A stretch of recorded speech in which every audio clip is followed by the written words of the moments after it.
Time for us to talk literature in the Literature Corner. I asked the question, when was the last time you read a book? Because yesterday was Drop Everything and Read Day, and it's a national month-long celebration of reading that's intended to help all of us remember to make reading a priority in our lives.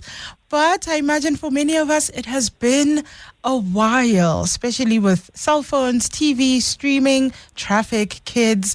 It can be a little bit difficult to find time, but some of you are finding the time, and we'll get to your messages in a moment. But let's talk about how Nal'ibali is trying to assist South African homes to find the time to read. We're joined on the line by Nal'ibali's communication manager, Suri Tsholetsane, joins us on the line this morning. Suri, a very good morning to you. Thank you so much for your time.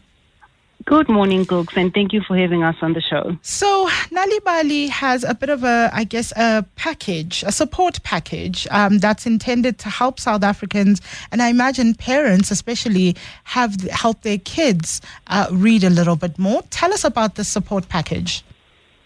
Of course. Nal'ibali is a reading for enjoyment campaign. So we have been in existence for more than a decade now. So we promote the love of reading and storytelling to children that are from the birth to the age of 12. So from birth, you'll ask me, how do children from birth read? But then we actually train parents to be able to read to younger children. We've got books that are available for parents to read. We even have picture books. So we want children who do not read yet to be able to see the story and make up what the story is about. So we work with preschools or early childhood development centers. We also work with primary schools. We work with parents and caregivers, communities, a variety of partners and educational institutions to promote this reading for enjoyment. Mm-hmm. So that's what we do. And when we talk about making time to read, what is the number? Because I think for a lot of us, we think, I simply don't have an afternoon to sit and read a book or a whole evening to sit and read the book. During the week is very busy. Is the idea that, you read a few minutes a day, just a little bit a day makes a difference? Of course. And we've seen that normally people think that reading means you must only read a book. But actually, any form of reading is regarded as reading. You can even read a post on social media. That's reading because you still learn new words. You still learn comprehension. There's a lot to learn from just reading a post. You can read a newspaper. You can read a religious text or anything like that. So you are a reader. As long as you are reading, you're exposed to some reading material per day.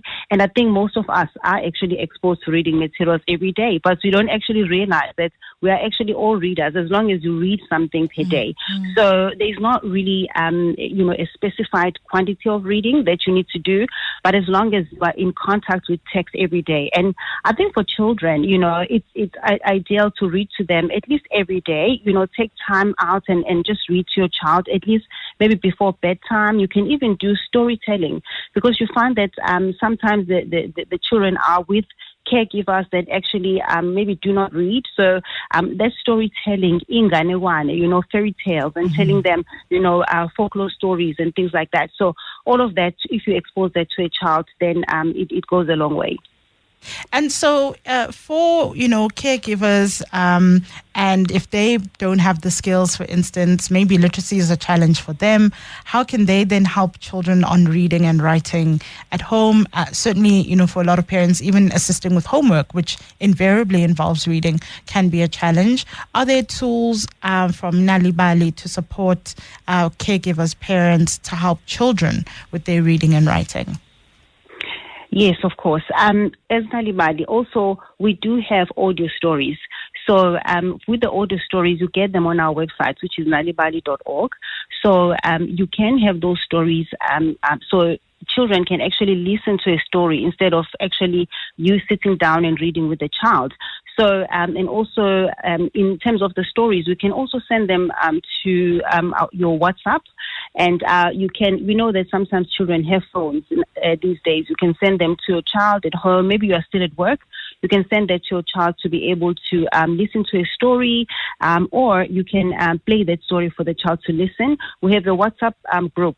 So you can join our WhatsApp. Our number also is on our website. It's 060-644-2254. That's our number for WhatsApp stories. So you can just send a message to that number to request for the stories, and we'll send them to you even on a daily basis. Also, we send stories in your own home language, because we do promote home language reading, because that actually helps children with their confidence. Before you can learn a second language, it's best that you you have proficiency in your own mother tongue. So we promote that a lot, and we see that the results are quite great in that regard. So they can do that. We also have our social media platforms. They can go to that. So those are the resources that we have. So we can send you stories, or you can access our website just for the audio stories as well. And your website also has, in addition to the stories, there's also songs and rhymes, which also form part of, I guess, reading. So that's quite interesting, of songs being part of reading material. Yes, absolutely. We do have something called play-based learning, because we know that children love to play. If you call a child to come and play, or call a child to come and read a book, they might probably choose to play.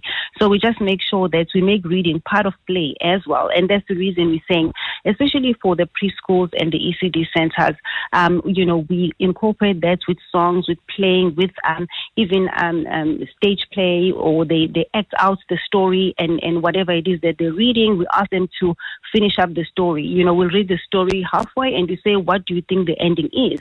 And, the responses you get are quite interesting. Children have a great imagination. And that's why also we promote children to write their own books, and tell the story according to the child's eye. So the way that they write their stories and how they relate to the world, around them, it becomes so interesting. So for us also, as much as we promote reading, we promote storytelling for them also to tell us the stories, how they view the world, how they see the world becoming. And we also ask them to write that down and tell us, and write like a short story about maybe their life or what they've experienced, any interesting thing that they've seen. And, the stories that they come out with are quite amazing. Children really have great imagination. Suri, I must thank you very much for making time for us this morning. It's been great having you in the Literature Corner. Thank you so much. That is Nal'ibali's communication manager, Suri Tsholetsane, joining us to speak to us about how they're helping us drop everything and read in this national month-long celebration of reading.